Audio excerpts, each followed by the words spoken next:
All right, let's jump straight into it. Welcome to today's Explainer, where we are taking a massive, deep dive into the absolutely terrifying, shadow-drenched ecosystem of Arcist. We're going to break down the rich lore, the twisted biology, and honestly, the sheer nightmare fuel of every single monstrous faction in Starfaller Shadowborn. So, if you're as obsessed with ruthless creature design and dark fantasy world building as I am, you are in the exact right place. Because right off the bat, we're faced with a core dilemma of this entire universe, right? We have to ask ourselves, what happens when the monsters hiding under the bed are literally older than the gods themselves? I mean, how does humanity even stand a chance of surviving when the actual foundation of their world is just a breeding ground for cosmic horrors? We aren't just talking about a couple of wandering beasts here. This is a fully realized ecosystem of ancient, relentless malice. To really grasp what we're dealing with, we first have to look at the main hunting ground itself. Arcist isn't just your standard fantasy city full of cutthroats and assassins. It's a city of gates, built directly on top of this massive, volatile arcane nexus.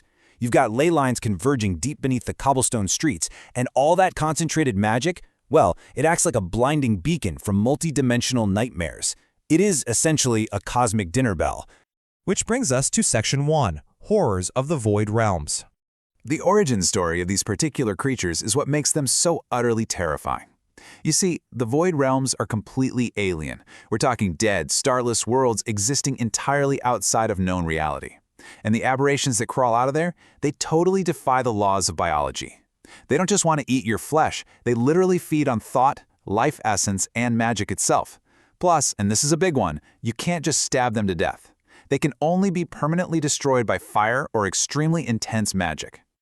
This taxonomy breaks down the Voidborn perfectly, showing how every single variant has a highly specific, deadly role in their invasion force. It's like a giant puzzle of doom. You've got the Thralls, which are reanimated puppet corpses that make up the frontline swarm. Then there are the Spinners, towering spider horrors that lock down the battlefield by spitting dark energy webs, while the skeletal-limbed Shrikes completely dominate the air. And the Spawn? Oh man. They literally absorb physical weapons right into their bodies while melting you with corrosive saliva. It is a perfectly optimized, flawlessly lethal hierarchy. But the thing you really need to wrap your head around is the sheer scale of their apex predator, the Void Stalker. 7 feet tall. This isn't some mindless, scrambling animal. It is a towering, biomechanical killing machine. It's covered in black plating that shatters steel, has this horrifying shark-like head with a secondary retractable inner mouth, and its blood is so acidic it'll melt through armor, stone, and bone in seconds, meaning even if you do manage to wound one, its bleeding could still absolutely kill you. Yeah, you definitely don't want to bump into one of these in a dark alley. Its secondary mouth snapping open and closed, the air vibrating with an unnatural, piercing sound. That just perfectly captures the alien, sensory horror of engaging a Voidborn in close combat. It's not just about the physical danger. It's the intense psychological terror of hearing a sound that literally does not belong in our dimension. But, as we know, the Void is far from the only threat in Arcist. So, let's hit Section 2, Alchemical Beasts and Chimeras. Because what's really interesting is that not all these monsters are bleeding in from outer dimensions. Some are being engineered right in the city through dark alchemy.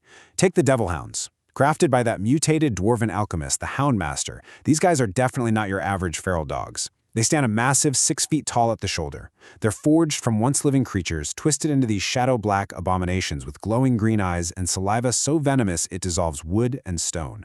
These are highly intelligent, calculated pack hunters built for one thing, and that is slaughter. And look, if the hounds are the foot soldiers, the Chaos Chimera is the absolute masterpiece of this dark engineering. Guarding a crucial energy nexus, this beast has 3 distinct heads, and each one wields its own unique lethal magic. The lion head is dripping with venomous black ichor. The goat head blasts these concussive shockwaves of raw dark power. And the dragon head? It breathes dark magic right through rune-covered scales. It is just an overwhelming multi-directional nightmare to fight. All right, moving right along to Section 3, Demons and Shadow Spinners. It is super fascinating to contrast the different flavors of evil operating within Arcast. Because while the Voidborn are this mindless, parasitic swarm just driven by a hive mind urge to consume, the demons, like Shazanezo the White, are hyper-intelligent, incredibly articulate dealmakers. They aren't going to just swarm you. They use immense patience, conversation, and tricky magical bargains to trap their prey. It's a much more chilling, intellectual kind of danger. I never break a bargain. That's Shazal, a terrifying 8-legged demon made of frost silk and white chitin who's been trapped for centuries. And this quote really drives home the point that sometimes the most dangerous monsters aren't the ones roaring and charging at you.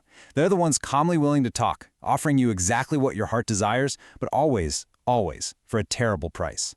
Shazal's prison, which also happens to be the hunting ground for creatures called web fiends, is known as the Web Realm. This place is the perfect example of the landscape itself becoming a monster. The Web Realm is an entirely separate demiplane where biological magic completely warps reality. It's a dimension overflowing with traps, decay, and severe time distortion. Basically, the second you step into the Web Realm, you are stepping onto the spider's web. And the inhabitants of that web have a truly horrific anatomy. We're talking scorpion-like lower bodies, humanoid torsos with these gross, elongated, twitching fingers, and tentacle arms that shoot dark webbing. But honestly, their most terrifying trait, if you manage to slash them with a sword, they don't just heal like a normal creature. They unnaturally reform their bodies, literally twisting their severed pieces back together mid-fight. They are the ultimate unkillable drone soldiers for their master. Speaking of their master, to truly grasp the scale of the threat here, we have to talk about Zithris the Shadow Spinner. The brood mother of the web fiends is 60 feet of living nightmare. 60 feet! She's essentially a mountain of darkness, rocking legs like serrated blades and fangs that drip living ink. She is the shadow in the web, an absolute titan of dark fantasy creature design.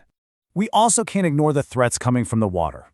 The deep ones rise up from the Ashen Sea, and these things are bloated, barnacle-crusted, half-fish horrors. What makes them so incredibly unsettling is their deep cultish devotion to ancient powers, and the fact that their spoken language literally sounds like a sickening wet infection. It adds this perfect layer of primal Lovecraftian horror right onto the shores of the city. Finally, we arrive at Section 4, the Eldritch Abominations, the real cosmic heavy hitters. Let's look at the Mad God King Gaelthir's Flesh Golem. This thing isn't just your standard Frankenstein monster stitched together from graveyard corpses. Oh no, it's forged from the flesh of other horrors. It features 4 separate jaws, fused faces, and it instantly regenerates severed limbs while breathing an acidic mist. But the wildest, most crucial detail? It traps the screaming souls of its victims right within its mass. So you don't just die when this thing kills you, you literally become a permanent part of its endless suffering. This line perfectly encapsulates the intense psychological warfare of these eldritch beings.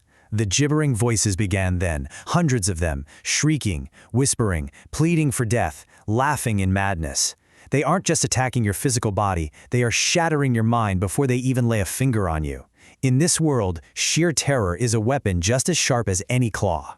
And everything we've talked about so far culminates in this one entity, Malzaroth. An old one, an ancient force of just absolute, unadulterated corruption.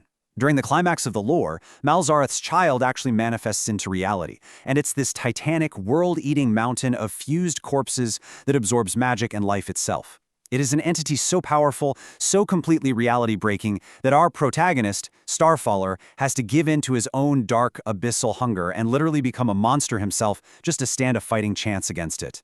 Which leaves us with one incredibly terrifying thought to take away from our explainer today. We've seen Voidborn that can melt steel, we've seen 60-foot shadow spiders, and we've seen eldritch mountains made of screaming corpses. But if all of this, all of it, is just the vanguard, just the scattered remnants, what on earth happens when Malzaroth fully awakens? I mean, what does the true apocalypse even look like? Thanks so much for joining me on this deep dive into the shadows of Arcust. Keep questioning the lore, and I'll catch you in the next explainer.